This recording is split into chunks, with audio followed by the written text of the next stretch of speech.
unconquered like the Seminoles of Florida State. Bitter disappointment has festered for months, but it gives way today to a new season and new battles. Now, I know our Irish hosts might be learning the details of the sport, but they know passion, and they embrace it with open arms and open palms as Georgia Tech buzzes in, trying to get the ACC tipsy right out of the gate.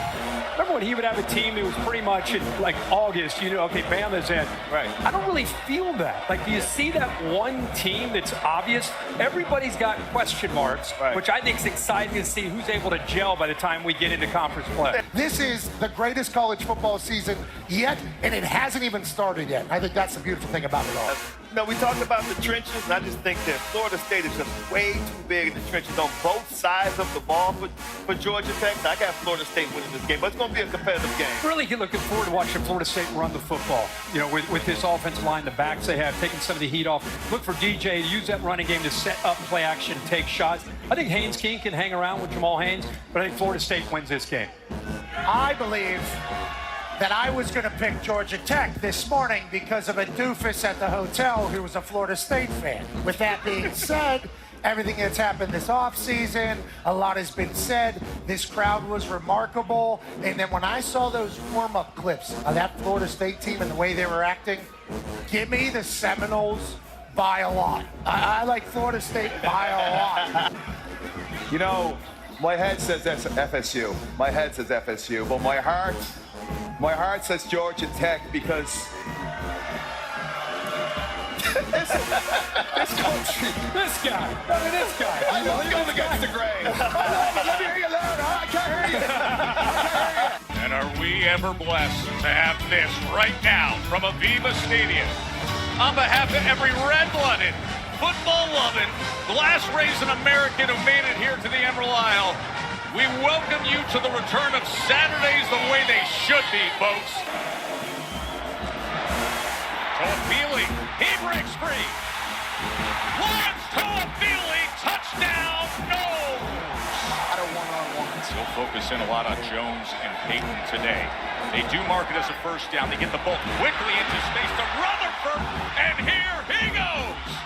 Inside the 20. Direct snap, here he goes straight ahead and powers his way in.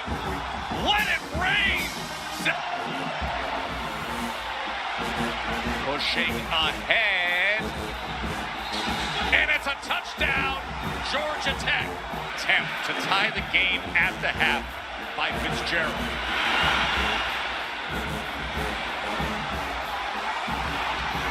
And why not? Playing against the Yellow Jackets. Mastromano.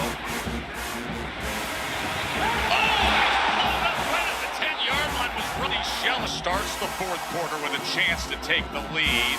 And up and over and in goes Jamal Haynes. Williams into the end zone. 44 yards away to do it. He got it, and the Yellow Jackets did it. Upset in hand. They found themselves a pot of gold at the end of their Irish rainbow. Number 10, Florida State goes down in Dublin.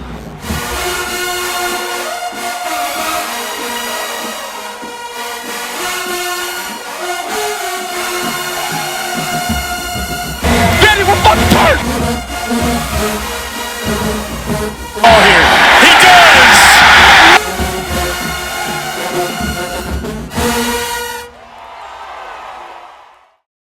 Before I begin this video, I want to give a shout out to this one by KTO. His video inspired this one a ton, and going off the groundwork he laid, we will go into this video with the conclusion that the 2007 season had been the best college football season of all time up until this point. That was until the chaos and wonder of the 2024 season that I believe has now taken its crown. This season ushered in a new era of college football, with the birth of NIL, explosion of the transfer portal, and the first ever 12-team playoff. It was somewhat a given that this season would provide things we'd never seen before as fans. But the level of absurdity that unfolded on a weekly basis was beyond what anyone could have expected. I'll be going week by week to look at some of the top storylines and upsets this season provided to try and grasp the full magnitude of the roller coaster we all experienced.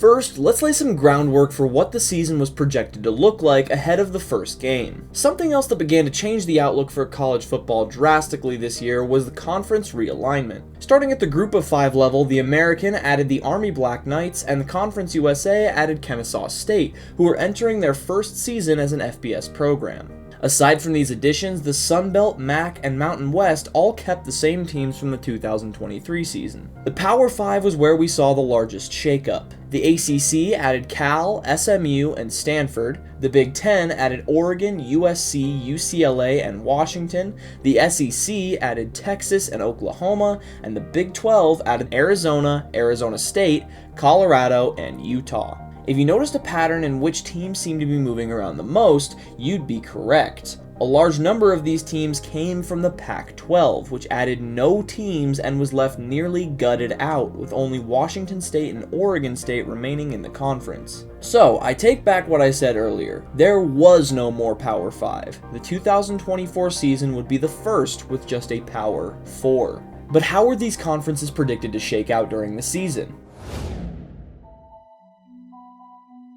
Let's go through each one to see who was projected to finish at the top and bottom of their standings. Back to the Group of 5, there were no teams from this level in the first AP Top 25 poll, but with the new college football playoff format guaranteeing a Group of 5 school would make the tournament, I'll mention which teams were viewed as contenders for that spot as we go along. Starting with the American, teams projected to finish at the top of the conference were Memphis, UTSA, and Tulane. This conference was viewed as the strongest of the Group of 5, and it was assumed that whoever won it would have a great chance to make the college football playoff. The teams projected towards the bottom were Temple, Charlotte, Tulsa, and Navy. Next, in the Conference USA, Liberty was largely favored to win the conference. They had been a Group of 5 powerhouse for several years at this point, and behind star quarterback Caden Salter, they were expected to win the conference with ease and also likely make the college football playoff. The teams projected at the bottom were FIU, UTEP, and the new addition in Kennesaw State, with some people even projecting the latter to go 0-12 in their inaugural FBS campaign, seeing as they had already been struggling at the FCS level. The MAC was expected to be a close race at the top, with the coaches poll projecting Miami of Ohio, Toledo, Bowling Green, and Northern Illinois to be in the running for the conference championship. At the bottom was Kent State, Akron, and Buffalo, 3 teams who'd been eaten alive by the transfer portal leading up to this season. The Mountain West was projected to be a close race between UNLV, Fresno State, and Boise State, with San Jose State, New Mexico, and Nevada projected towards the bottom. Finally, in the Group of 5, the Sun Belt was projected to be won by App State, James Madison, or Coastal Carolina, with UL Monroe, Southern Miss, or South Alabama at the bottom. But the parity between Power 4 and Group of 5 was massive this season, and the results of these conferences were expected to determine the outcome of the playoffs. Here's the full preseason AP poll, and as I mentioned, not a single Group of 5 school projected in the top 25. The Big Ten and SEC dominated the top end, with 10 of the top 13 coming from one of these conferences. So let's see how their standings were expected to look come season's end. The SEC was looking wide open for the first time in years. Although Georgia, Texas, and Alabama had a slight edge towards the top, almost all of the remaining teams in the conference were expected to contend and potentially even win the conference from one of those teams. The only teams really being counted out were Vanderbilt, Mississippi State, Arkansas, and South Carolina, who were expected to have brutal records with the tough strength of schedule. The Big Ten was less wide open in projections, with most experts expecting either Ohio State or Oregon to win the conference, and Michigan and Penn State as contenders. The teams projected at the bottom were the likes of Michigan State, Purdue, Northwestern, and UCLA. Next, we'll move to the ACC. This was another conference that didn't seem to have much contention at the top. Florida State was projected to repeat as ACC champs, with Clemson, Miami, and NC State as other possible contenders. As we know already though, Florida State got off to a brutal start in that pursuit, losing in week 0 to Georgia Tech despite being ranked number 10 in the country. At the bottom, it was expected to be Stanford, Virginia, Wake Forest, and SMU.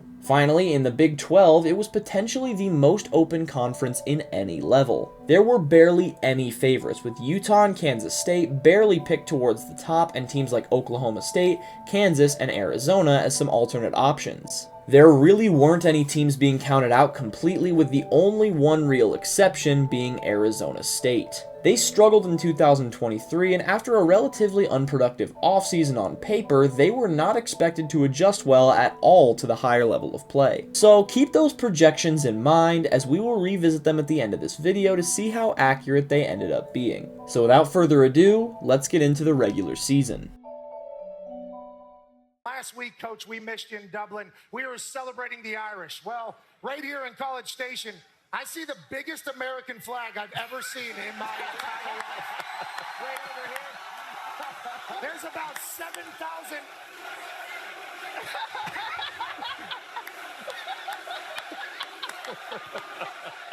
That's how it is. And yeah, man. I'll tell you what, everything that's great about the United States of America is going to be on display today as week 1 of college football kicks off in beautiful College Station, Texas.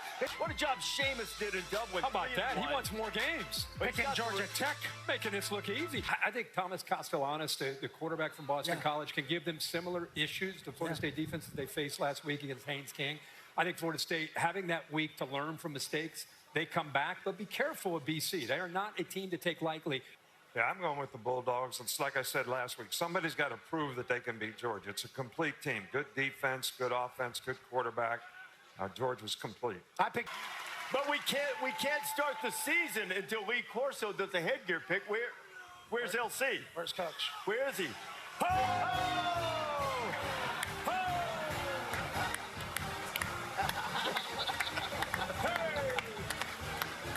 Don't worry about it. Don't worry about it, Johnny. Go LC, go LC.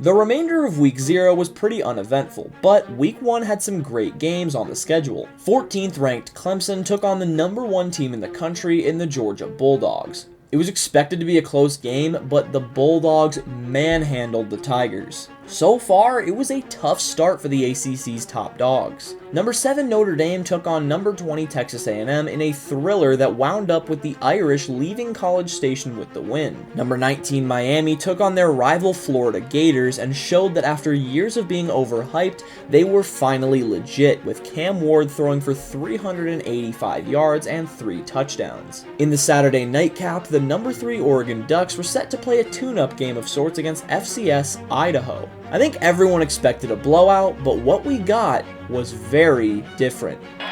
3rd down, and the Ducks can pick up a 1st down shy of the goal line. Gabriel Johnson, touchdown Oregon. Gabriel goes down. Pressure coming. Gabriel gets it out, and it's knocked away. Kyron Beacham. His first field goal attempt as a Duck is no good. Boy, he had plenty of leg. So that creates the 1st and 10 near midfield. Eli Cummings breaks across midfield for the first time today, and he finally gets pushed at 3 on 3rd down so far today. Lane throws, and it's picked off! Brandon Johnson! Here after the timeout, they bring the fullback into the game for the 1st down to clear the path for Jordan James. Zach Grace.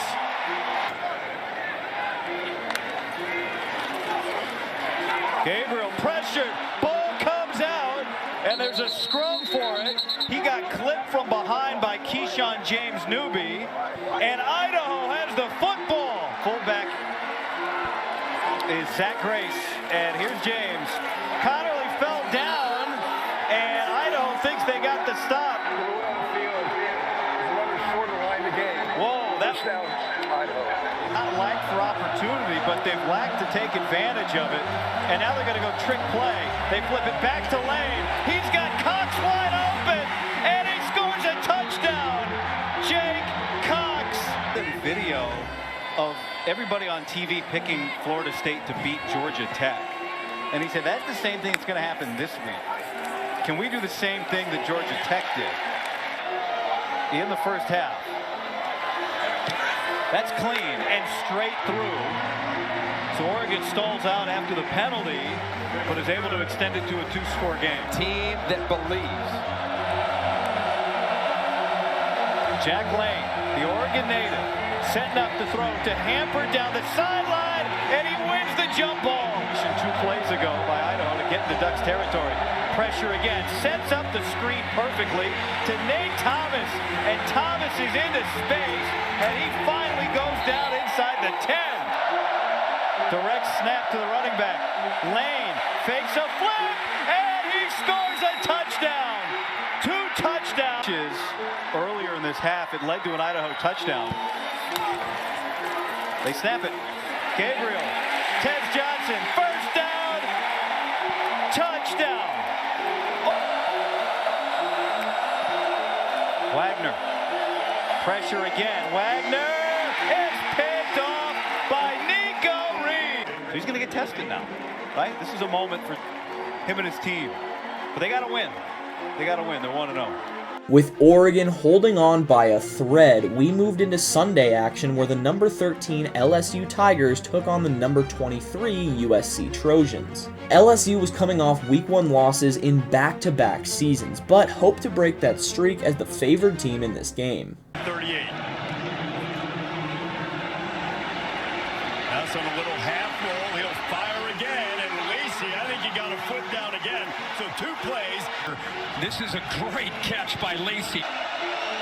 Pressure coming. They're on Nussmeier. He gets away, and he has to throw it away, and the Trojans got to stop. Pressure coming, and Perkins got back there and hit Moss, and the Bayou Bengals swarm. And Justice Danton Lynn got a big stop to get off the field. New LSU defensive coordinator Blake Baker dials one up. 6'7", 320. Much bigger than that. He made a big block there, and Moss buys a little time. Puts it into traffic. Did he pull that down?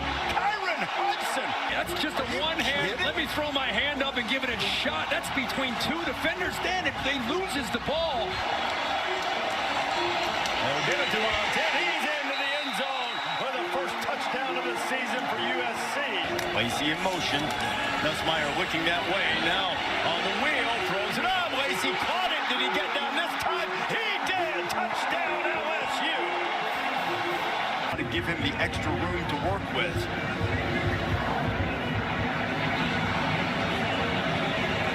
Here is Branch. Looking for room. Branch has a seam. Goodbye. Oh, I thought he had him. He couldn't. What a play by the kickoff man to get him. LasVegas.com. Big kickoff return from Branch. Moss tries to pay it off immediately, and he does. He's got Deuce Away from it. It sure looked like that. It was a really good play by Stamps, a 22-yard between the 35 and 36. Ramos with the weather away, and we are tied. Instead, they'll try to run again. Marks tried to slip one tackle, and he's knocked down at about the 12, and with 3 ticks, now 2 ticks, Lincoln gets the timeout.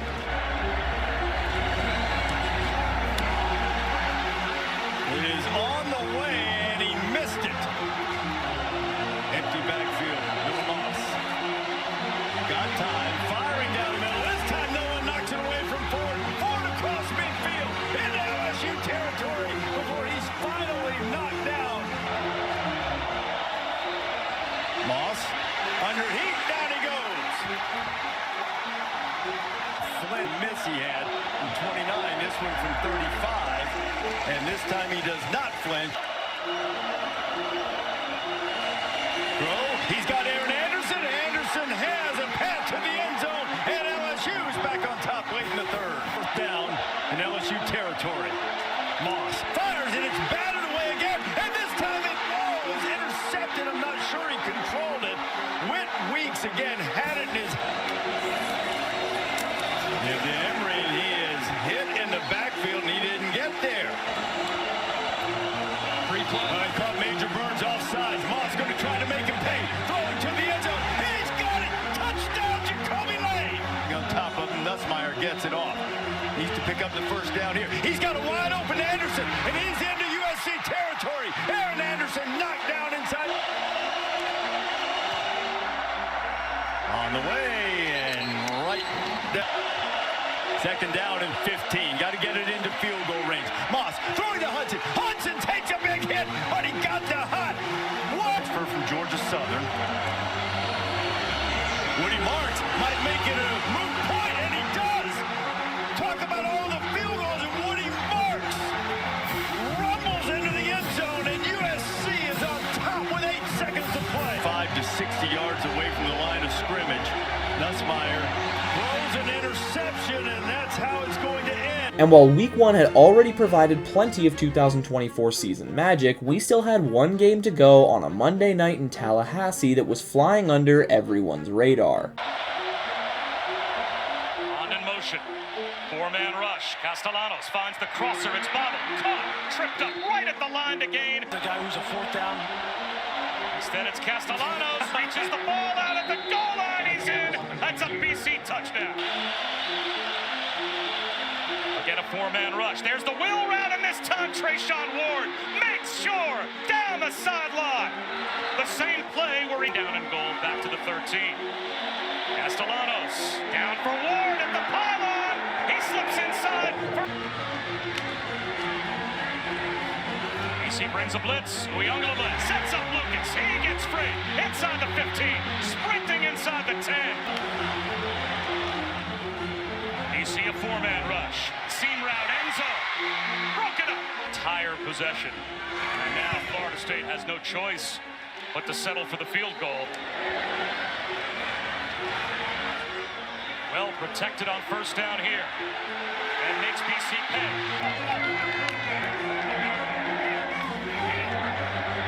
Looks in that same direction. Another wide open receiver, and he misses Darion Williamson. Another 4-man rush. Uyunglele back in the end zone for Morlock. That's incomplete. Short range, 24 yards away. That's the second time, though, that Florida State has gotten down to the 6-yard line. And on both of those possessions, they have had to settle for only 3. 4th down. Got one-on-one coverage out here at the bottom of the screen. And they will snap it. Not a hard count. A sidearm lob, and it's intercepted. Max Tucker down the sideline. Inside the 10-yard line. He definitely feels like panic in this situation, trying to create some momentum. Castellanos to the goal line, and BC converts. 10% with a loss to Georgia Tech. It drops to 1% if they don't come back and win this game. And now a trick play. The throwback, Uyunglele takes a shot. Sean Portier, he's got it. Murray Jackson, one of their best cover corners, their best cover corner. That's a smart play call by Mike Norvell. Portier again. Fights his way through contact. All the way to the end zone. Touchdown. Important down because it frees up the defensive coordinator on 3rd down. Breaking tackles is Ward. All the way inside the 15 down. Robichaux up the middle with a flag down. He's in the end zone for a touchdown. Legal substitution. Defense, more than 11 players on the field. That penalty's declined. Slot one-on-one down here at the bottom of the screen. As a blitz off the edge, Uyunglele takes that shot into traffic incomplete. Bill O'Brien comes from a background, a history. Robichaux about that. He's got eyes for the end zone. Inside the 5-yard line down to the 4. After a 19-game win streak, that's 3 losses in a row now for Florida State. Stretching. So we wrapped up Week 1 with FSU falling in another major upset, and this merely served as a warning for what we were still in for. And the Heisman Trophy winner, who has his number retired here. I don't know if you know it, but he's kind of a big deal around here. The one, the only, Desmond Howard. Yeah. Thank you very much. Thank you. It's great to be back in Atlanta, everybody. Yeah. The home of the reigning national champ. All I gotta say is it's great To be a Michigan Wolverine is great. To be a Michigan Wolverine is great. To be a Michigan Wolverine. Yeah, Pat, it's great to be here. Some people think it's a little chilly. The sky's a little ashy. I say this is football weather, baby. Let's go. I mean, it's embarrassing, to be quite honest with you. This was just a flat-out butt kicking. I'm just sick to how this season started. We're sitting here again talking about the same things. Clemson outclassed by Georgia. When you get beat like that, that's on the head coach. Just an absolute crap second half. This is just peak frustration. Does it look like they can beat anybody right now? No. Nobody envisions having disappointment, having failure. Does not look like Florida State football with what we just did. I felt strongly that we would perform better, but I'm not here to make excuses. What we're doing on the sideline is feeling like the game's over. It's ridiculous. I don't want to hear it after the game. I want to see it before the game and during the game. People are going to say whatever they want to say. And when you lose like this, they got every right to say whatever they want to say. If Clemson was a stop, do not fight. I'm not sure PK's the guy. It's an embarrassment to all of the Tiger fans and to the entire state of Louisiana. I'm wondering if Billy Napier ever got the lid off that water bottle.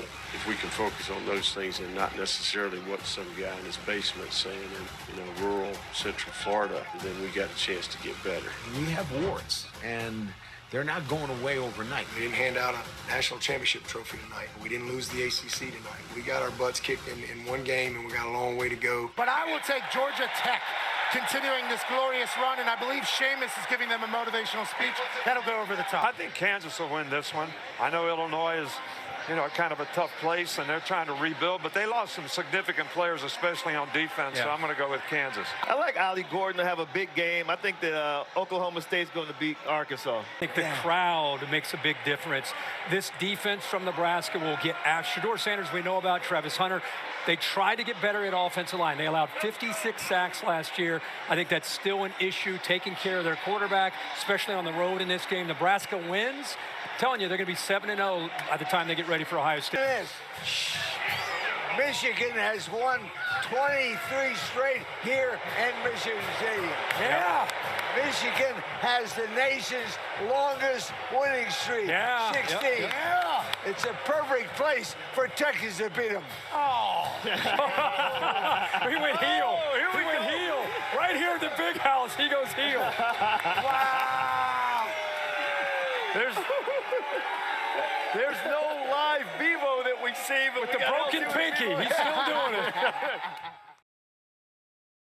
So here's an updated look at the AP Top 25. As for the teams that had dropped out this week, Florida State had completed their landslide, falling from number 10 to unranked after their two disastrous performances.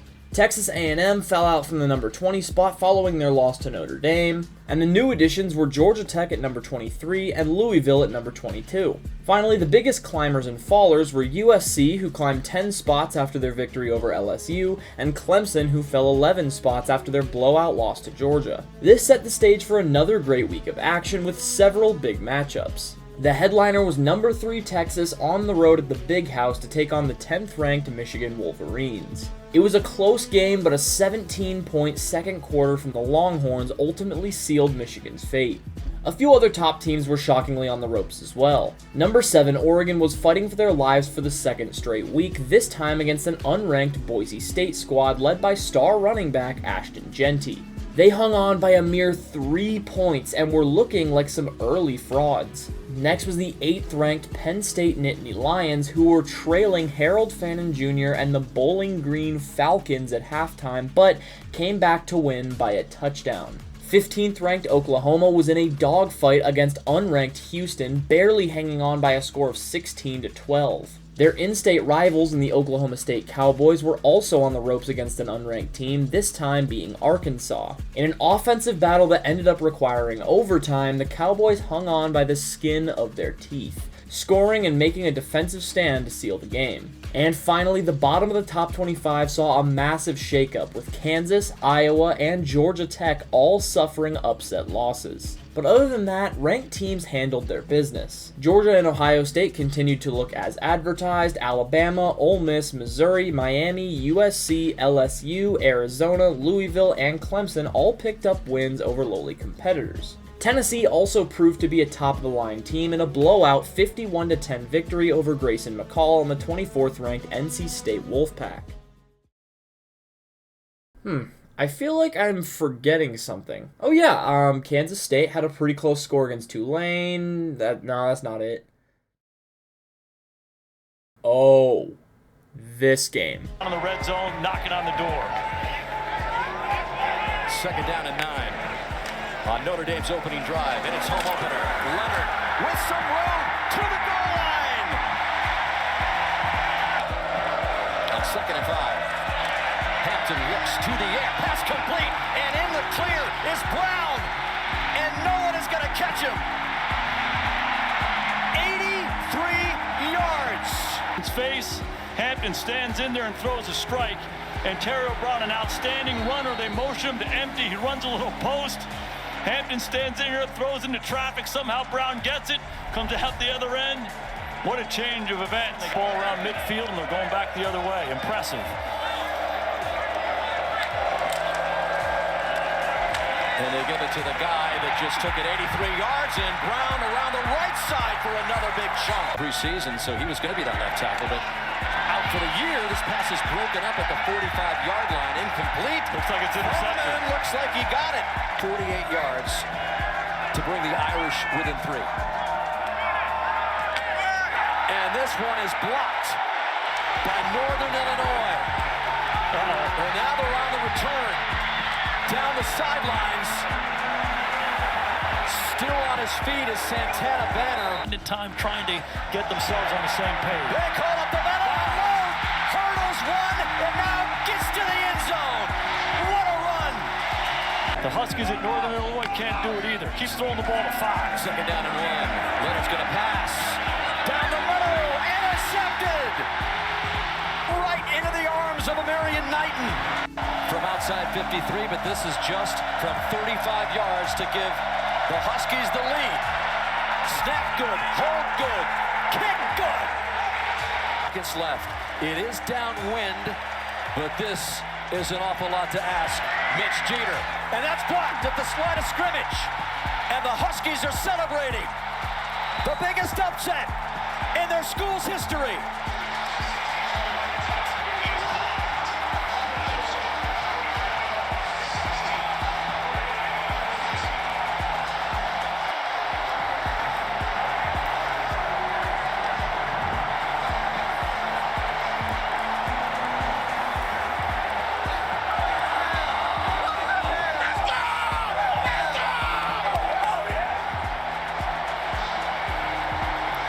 They blocked 2 field goals today. Both came from Cade Hopperman. And that provided the final nail in Notre Dame's home opener here.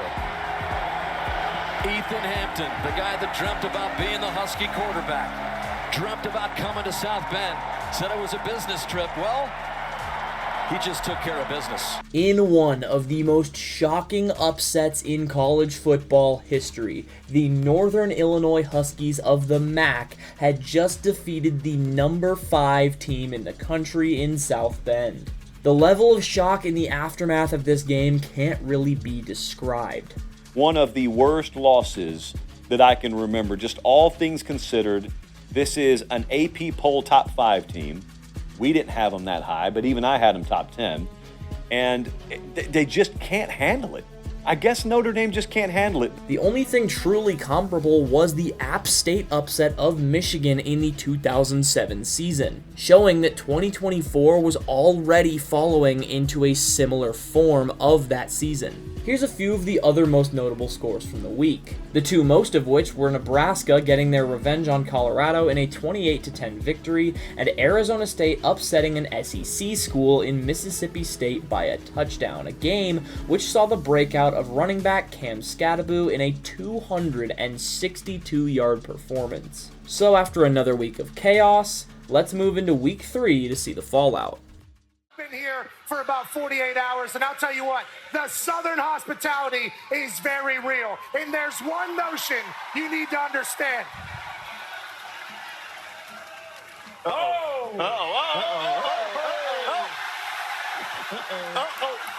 love Cox here.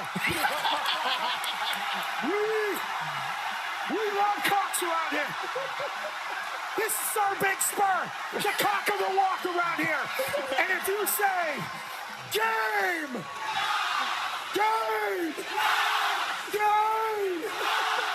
you can get all you can cock for around this town. Boston College, they're my super dog, but also, why not? They seem to be playing better football than ever. They believe. Bill O'Brien, they called him Tea Kettle. Bill O'Brien, when he's with the Belichick, seems to be completely cool with Boston College. I see them winning. Florida State not. I saw the Boston College game. I'm going to go with Memphis, and sentimental St. Jude's is there. So Memphis and St. Jude. I'm going with Washington. They got some guys on defense, some dudes on defense with Zach Durfee and Thaddeus Dixon, so I'm going with Washington. Raiola pulled that out last week. And when was the last time after the game? When was the last time Colorado State got CU in Fort Collins? 1996, and the last time they beat CU in Fort Collins, Colorado State wasn't even called Colorado State. They were Colorado A&M. Well, that's going to be 2024. Colorado State in Fort Collins. I'm picking the Rams because the game is being played in Fort Collins. Okay. LSU has beaten South Carolina 7 straight times. The Tigers have never lost to South Carolina in their stadium. Never. They ain't going to use. Now, give me Mike. Hold that Tiger. LC right in front of Sir Big Spur. There's a great Nolan Staley going with Mike the Tiger. What a morning it's been. Well, despite the chaos from week 2, the AP poll looked largely the same at the top in week 3. Georgia remained at number 1, and Texas swapped places with Ohio State due to strength of opponent. Tennessee's blowout of NC State catapulted them into the top 10, and Iowa State, Nebraska, Boston College, and Northern Illinois all entered the rankings. The more notable changes were the teams that fell out because boy did they fall hard. The two most notable were Michigan and Notre Dame, who fell 7 and 13 places respectively. It was viewed as an odd choice to only drop Notre Dame 13 spots with the magnitude of their loss, but it seemed the AP voters were attempting to justify it with their ranking of the Huskies. Despite their win, Oregon also fell. They went down 4 spots after barely sneaking by 2 opponents seen as much weaker than they should be competing with. And finally, 4 teams fell out of the top 25 entirely after their losses, being Kansas, Iowa, Georgia Tech, and NC State. Another large shakeup in the top 25 had us thinking we might be through the bumpiest part of the ride, but more chaos was still ahead. We'll start with the Thursday and Friday slates. Arizona State kept their surprising undefeated start alive in a shootout against Texas State that saw them win by a field goal. On Friday, 2 ranked opponents clashed in the 14th ranked Kansas State Wildcats led by quarterback Avery Johnson and the 20th ranked Arizona Wildcats led by star wideout Teteroa McMillan. K-State asserted dominance, blowing out Arizona by a score of 31-7 and emerging as a serious force in the Big 12. Additionally, Kansas was hoping to rebound after dropping out of the top 25. They had a Friday night game against UNLV, which they were heavily favored in. But to their shock, they lost their second straight game as UNLV, led by star quarterback Matthew Sluka, remained unbeaten. But that's just the midweek matchups. Let's get into our Saturday slate. Early on, the number 1 team in the country, Georgia, found themselves on the ropes. They were on the road against Kentucky and quarterback Brock Vandagriff. Vandagriff was a former 5-star quarterback who actually spent his first 3 years with the Bulldogs, but never really got to see the field. He had transferred to Kentucky into the offseason, and he led his Wildcats into this game with one thing on his mind: making up for all that lost time on the Bulldogs bench. The Wildcats had a solid lead at the half, but the Bulldogs came storming back out of the locker room. The Wildcats got the ball back with just 9 seconds to play at their own 20-yard line with no timeouts, trailing by just 1 point. They gave one final shot at a miracle. Got to watch in the situation. Vandegrift steps into the pocket. Walker's right there. He got it off for a first down. It seemed it was over, but video review gave them one more last chance. Vandegrift, they're going to try the laterals, but Malachi Starks is there on the tackle to drop Jordan Dingle, and it's game over. So, despite the somewhat unceremonious end to the game, there was one key takeaway. Georgia was not invincible. A few other top teams picked up easy wins, with Texas, Alabama, and Ole Miss all remaining unbeaten following blowouts. The next ranked versus ranked matchup on deck was Luther Burden and the 6th-ranked Missouri Tigers facing Thomas Castellanos and the 24th-ranked Boston College Eagles, who already had one major upsets under their belts in that infamous win over Florida State. This game didn't disappoint either. Plenty of time, in zone, touchdown! Wilson Bond have a terrific relationship. That ball's on the ground. Castellanos gets rid of it, and wide open, Reed Harris is uncovered. That's a 67-yard touchdown. Sprint out for Cook, throws. There he is, past the 40, straddling the sideline. The distance that he connected on the first time. And this one also is true. Castellanos at his own 15. Throws into coverage. That's picked off. It's Travis Johnson. Johnson back to the 25. Cook's looking that way. First down ball. Touchdown ball. Luther Burden III. Well, now he changed his mind, and it's a first down run for Marcus Carroll past midfield.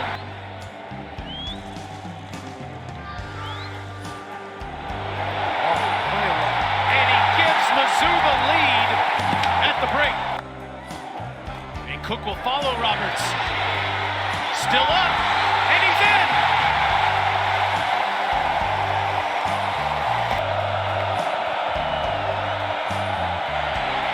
Castellanos in trouble, throws, and again it's intercepted. He underthrew it, and Drayton Norwood was there to grab it. And it's good, he's had a great day. It's usually a humble offense. It's on tempo, also outside. Castellanos has a man open. It's Kamari Morales, touchdown. Reflected it, but we all had question marks. They had question marks, did Missouri.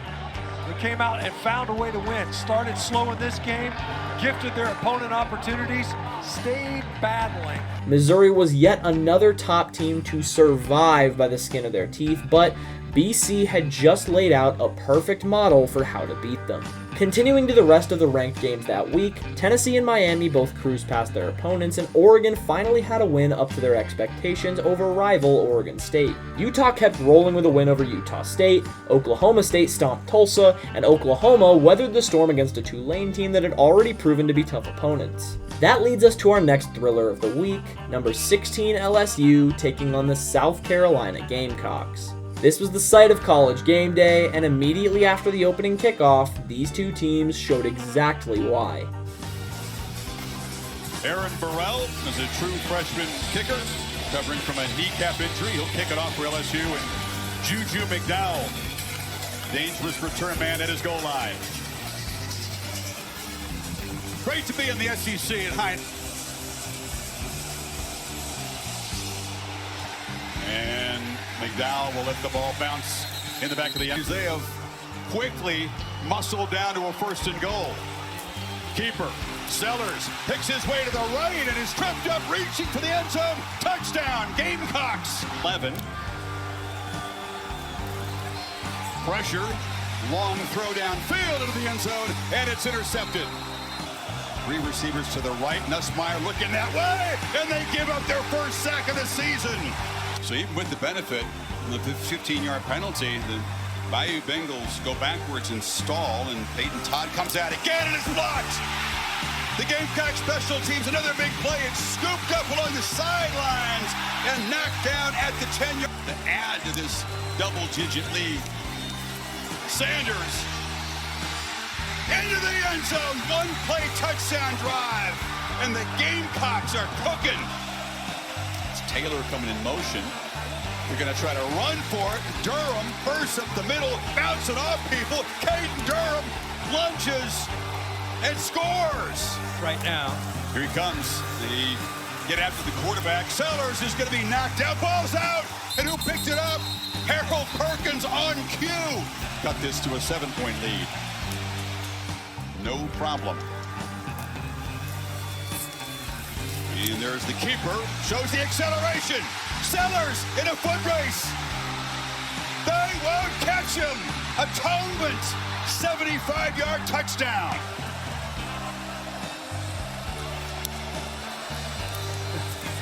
Play fake, zipped into the end zone, caught, touchdown, Kyron Lacey. Used his speed and went around Will Campbell. Second and goal, handoff, breaking tackles, fighting, and scoring. Caden Durham. 24-10. Nussmeier, he'll be swallowed up and dropped. Josh Williams is the back. Nussmeier fakes it to him, scans the end zone, and throws to a wide open Mason Taylor for a touchdown. And now it's Ashford back, and they'll try to get it by giving it to Rocket Sanders, and there goes Rocket. Sanders launching. Gamecocks reclaim the lead. 66 yards. Third down with the game on the line. Fumbled snap. South Carolina comes up with it. Nussmeier could do to make it a 4-point lead, and he drives it right through. Pressure comes. Ashford lost the football. Scooped up by LSU, and it sets up the Tigers at the 11. Major Burns got the recovery. Breakout tailback to the right of Nussmeier. Fake it to him. Nussmeier sets up, loops it downfield. It's Lacey who makes a catch. Williams into the end zone, and LSU this time does reach Pater, and they take the first and 15. Jacobs, Rashford steps up and is going to be brought down right around field goal range. Drives it and just misses it. And LSU survives. Week 3 had proven to be a blueprint week of sorts, with top SEC teams getting pushed to their absolute limits and exact tutorials being laid out for how to beat them. The rest of the top 25 that had games handled their business, but there was still some major chaos taking place outside the rankings. First, Florida State was proving to be on a monumental downfall. They lost yet again, this time to the unranked Memphis Tigers. DJ Uiagalelei was the laughingstock of the nation, even earning the absolutely diabolical nickname, DJ, you need to get a job. Texas A&M continued their rebound with a win over Florida, Washington State shocked Washington in the Apple Cup, and Pittsburgh was victorious over West Virginia in the backyard brawl. A team that had been trying to make their case for the top 25 was Malik Murphy and the Duke Blue Devils. They had what seemed to be a cakewalk game at home this week against the 1-1 UConn Huskies, but by their shock, they barely escaped. After this game, UConn went from a laughingstock to a team to watch down the stretch. We'll continue to keep tabs on them, but I have a full-length video on this team's miracle run if you want to go check that one out after this. Looking back at the SEC, the one team viewed as a bottom feeder in this conference for a long time had been Vanderbilt. They kept that mantra alive this week as they were upset by Georgia State of the Sun Belt. Additionally, Mississippi State suffered another brutal loss, falling to the Toledo Rockets of the MAC at home 41-17. the SEC was all over the place. But shifting gears, the Rocky Mountain Showdown between Colorado and Colorado State was set to take place for the second straight year and end off the night. This game had been an instant classic in 2023 and even drew the attention of College Game Day for Lee Corso's 400th headgear pick and special guest Dwayne "The Rock" Johnson. With Colorado reeling after their loss to rival Nebraska, the Rams smelled blood in the water and hoped to capitalize on it. That was, unless this man had something to say about it. Colorado State 16. Sanders again, another quick throw. That's Hunter with the catch. Hunter escapes to the 5. So far tonight. Blitz comes. Fowler Nicolosi, another cross, caught, but short of the first down. Torrey Sanders steps into the pocket, fires over the middle, caught there. It's Hunter. Hunter has the first down. Before that ball released. Touchdown, Travis Hunter. Quick toss, Marshall on the right side, and Marshall has a seam. Marshall across mid. Fowler Nicolosi has time, steps through the pocket. Throwing on the run, and it's picked off. And that's Hunter. Travis Hunter up the right side. Hunter inside the 45. Second and 4. Sanders again fires. End zone. Hunter got it. Touchdown. 22 yards. CU capped off the week with a statement win, and as much as people hated to say it, they were a much improved team from the year prior.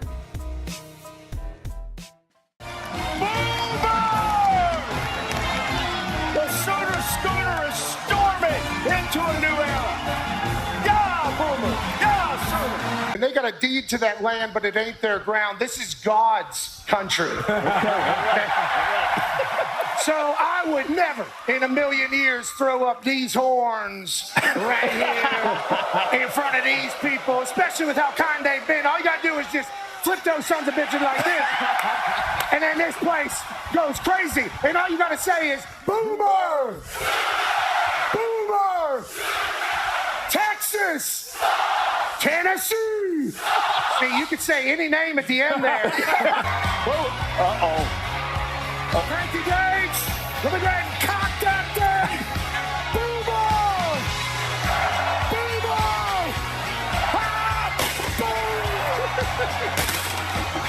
Boomer! When the quarterback change, I think there's just too much going on right now in Ann Arbor.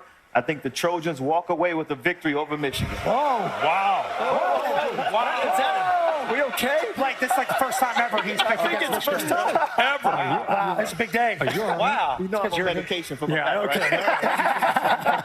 I've never seen that. BYU quarterback Retzloff is a dog. Yep. Avery Johnson is as well quarterback for Kansas State. Avery Johnson has better hair than Retzloff. That's a good reason. So I'm going to pick Kansas State because of the hair. I'm just going to go with the best player in the country, the best player on the field tonight, Travis Hunter. He'll be the difference in this game. I got Colorado. I got back yesterday from an incredible week I spent in Utah out there elk hunting. Had a great time. Love it. It's beautiful. I'm not picking against Oklahoma State, though. Oklahoma State. This guy right here. See that? What are you talking about? I know your parents. I know all your parents. Since World War II, Oklahoma has won more games than any other college football team. 703. And they're a big league program, so they're going to be tough to beat. Give me Smokey. Oh, no. You guys are all heroes. No. They've been so nice. Despite many teams still being in their non-conference schedules, Week 4 continued the chaotic trends the year had had so far. Starting with a look at the rankings, just 2 teams dropped from the poll, being Arizona and Boston College, with the 2 teams replacing them being undefeated Illinois and Texas A&M. Aside from this, the only other notable change was Georgia falling out of the #1 spot after their close win over Kentucky, with Texas moving into that spot. Looking back towards the bottom of the rankings, we had a matchup on hand between 2 ranked opponents who now had to put their undefeated records to the test. That storm. They do a great job in their opening plays, and you can see it on display right now. Again, getting around it quickly, a bust. It's open, it's Bryant, it's touchdown. That'll quiet this crowd. What a special guy he is. We'll talk more about him later. Raiola with time. There it is, the tight end, Fodoni. If you talk to Matt Rule, he'll tell you, as good as Raiola is, handle this field goal drive, just 21 yards. And he puts it through. 9 and 12.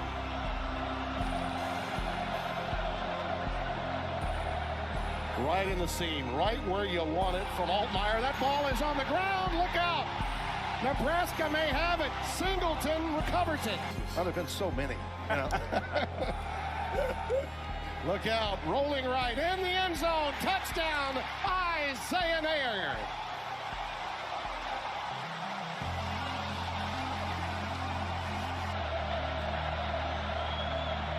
Play fake. Boy, he had his tight end, but he decided to tuck it and run, and he'll usher himself. 26-yard try for David Olano.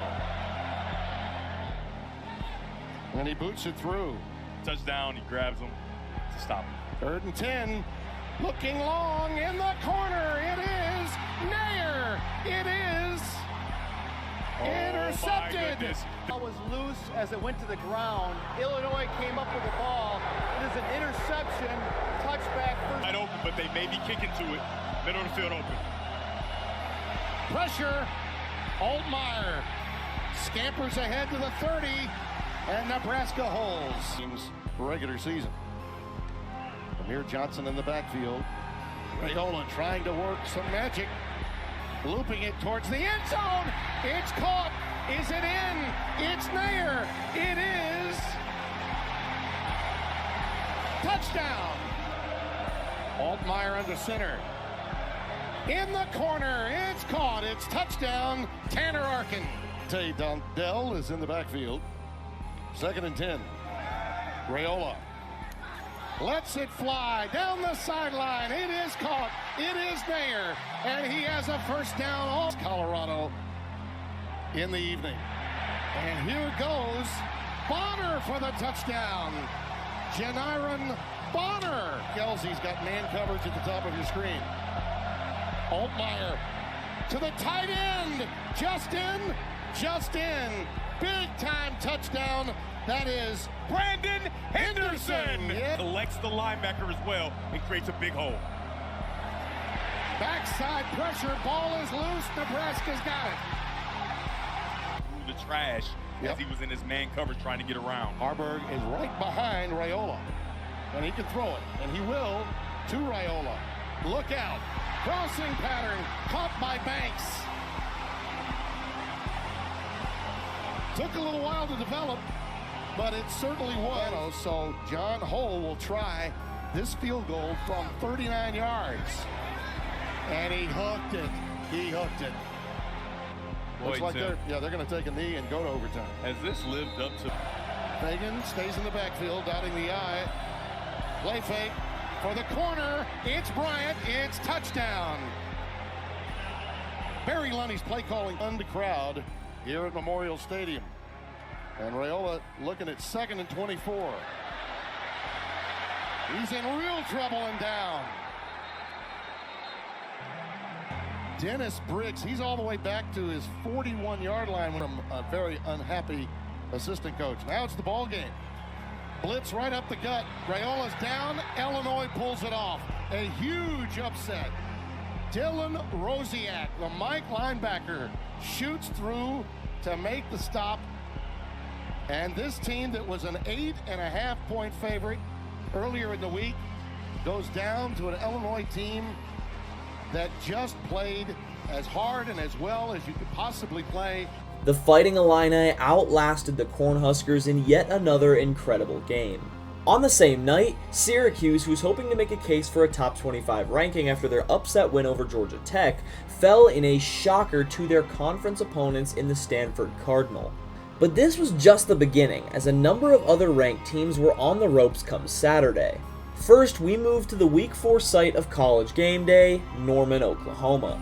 The undefeated 15th ranked Oklahoma Sooners had an incredible challenge to face at home as the number 6 Tennessee Volunteers came to town. Initially, the Sooners were run out of their own stadium, trailing 22-3 going into the fourth quarter, but they answered back with 12 fourth quarter points of their own. While this made the game close, that was all they were able to do as the Volunteers held on to win by 10. The 11th ranked USC Trojans were up next. They had a road test ahead of them, traveling to the Big House to take on the 19th ranked Michigan Wolverines.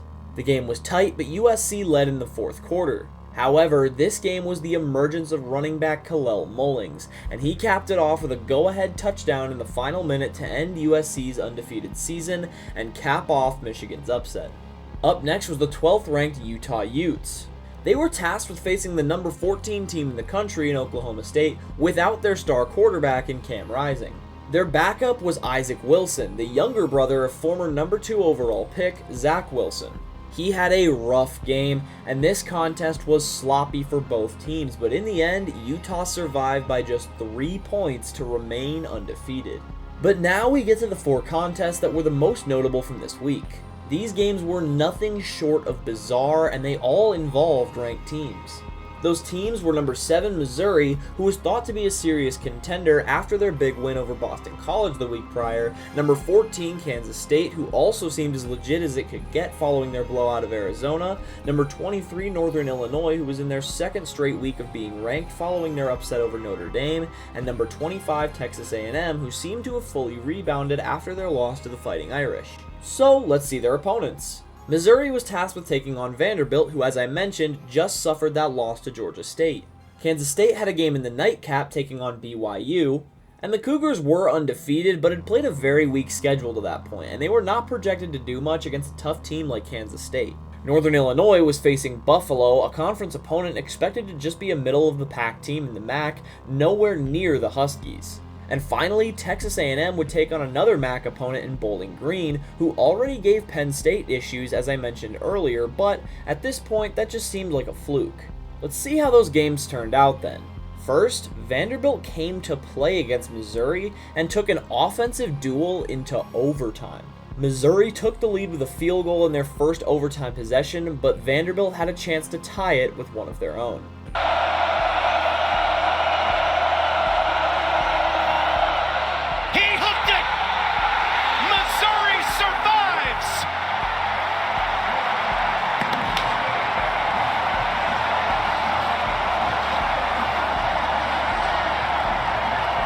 So once again, Mizzou had survived. On to the A&M game.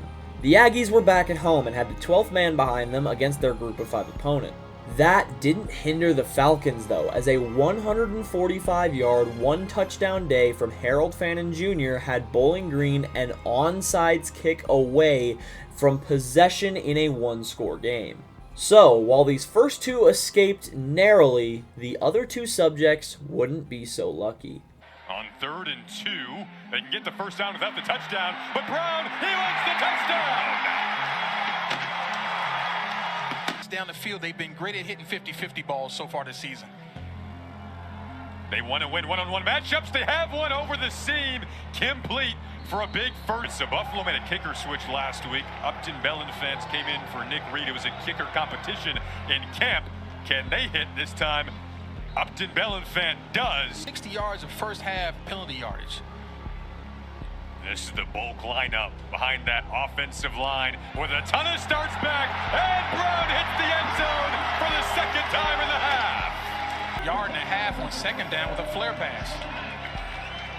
80 seconds to go in the opening half, and brought down in the backfield is Agbana. For shorter range than they're currently at. Clock is ticking right now. 4 seconds. This is going to have to be the final play if they get it off. Now the whistle blew there. They've got vertical threats. Haven't seen this often today. Victor Snow's the intended target. Can he come down with that? Or was it picked? Oh, no, wow. Touchdown! Nah. Oh my goodness. Rates these conference games. Hampton back to pass to the end zone, he goes! That is incomplete, a low. Hitting quarterbacks is always bad for accuracy and completions. 31-yard attempt hasn't been a guarantee today. That is good. Just 1 for 11 on third down today. Opt to run it, and a big gaping hole up the middle. New ball game. Henderson goes the distance and a chance to tie. 17-17, looking for a big stop. Hampton looks one way, picked off, intercepted. It's Dolak heading the other way, down the sideline, trying to cut it back. Inside of the 20 he goes. NIU was great at blocking field goals, blocked 2 against Notre Dame. Trying to take the lead here, and there is a flag that comes out. Down 3, right at field goal range. Hampton, another throw, another completion. Last a couple of weeks ago at Notre Dame, what turned out to be the game-winning field goal. Today he's trying to tie it, and he does just that. Here for Dolak, 3rd and 10. He's made both plays so far in the first couple of overtime downs. Hampton, it is he threw that. One-on-one battle out on the edge. To fully pass. Cannon Woodall. Oh, that was blocked. It was blocked. What a play. Less. Bellenfant on the road. Buffalo a pretty heavy underdog today.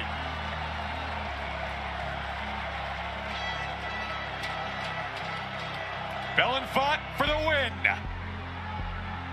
Got it. Upset complete. First win over a ranked team since 2008. So a nail-biter ended Northern Illinois' undefeated season and now had their upset of Notre Dame seeming even more perplexing. Up next was Kansas State and BYU, and while people expected this game to be a nail-biter, nobody was prepared for what BYU would do to the Wildcats in the next 60 minutes. They have all their timeouts. Handoff, and the ball comes out. The ball's out. BYU scoops. BYU scores. 2nd and 10. Johnson with a blitz coming, and he almost, maybe he did throw a pick. Batty picked it off. 2nd down. Retzloff in the pocket.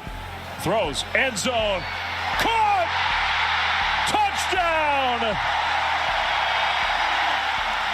Johnson from the shotgun, pressured immediately, gets away and throws an interception! Intercepted! Another Wildcats turnover. 1st and goal. Retzloff. Play fake. Throws. Caught! Touchdown! Lassiter. Moa. So now the punt. And that one might have been touched, maybe. Scooped up by the return man, Parker Kingston, and now he's going to turn the corner. There he goes. Kingston to the 50. Still going. Kingston. Touchdown.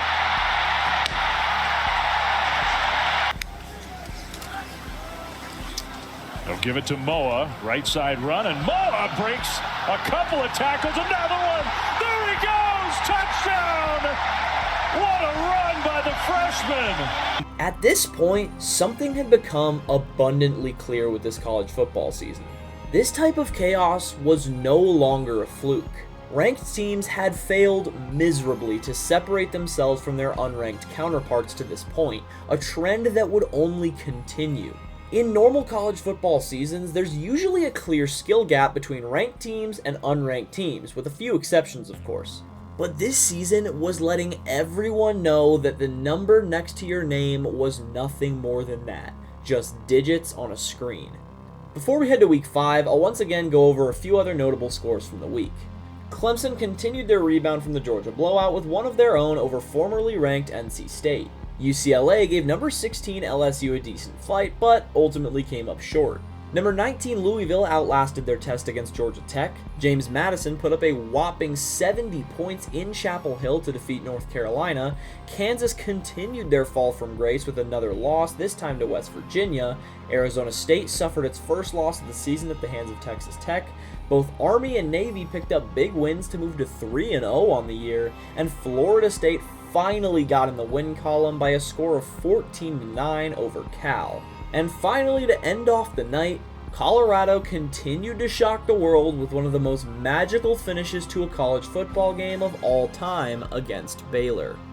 From 46 to put Baylor up by 10. Operation good. The kick is nuts. Early of the night, 10-second runoff, clock inside a minute. 2nd and 24. Sanders has space out in front, looking for the sideline. Back to the original sticks, and he is out of bounds. On a 2nd and 10. Clock inside 10 seconds. Sanders takes his shot here toward the end zone. It is dropped! Shepard would have had a touchdown! Wow. Caden Jenkins reroute and all rushing from one side. The Big 12 opener comes down to this play. Sanders gets the feet set toward the end zone for the game. It is caught by Wester, just like 1994.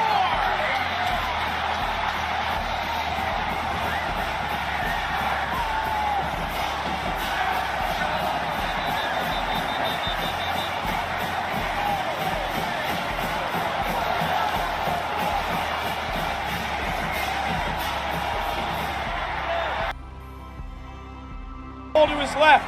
He's going to be able to get rid of it. He's got to throw it. Sanders is going to get there.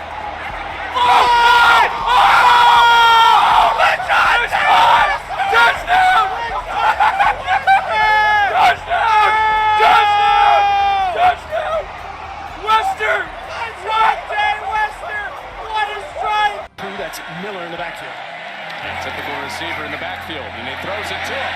Miller down toward the 15, and he shoots ahead for a first down. And Smalls, the two tight ends, keeping it in the run game. Sanders trying to give it a little push, and they got there. Touchdown for Welch. Needing 7 points to send it to the second OT on 1st and goal. It's Richardson. Ball's out. That ball is out. Ball is out. Recovered. And knocked out of the end zone.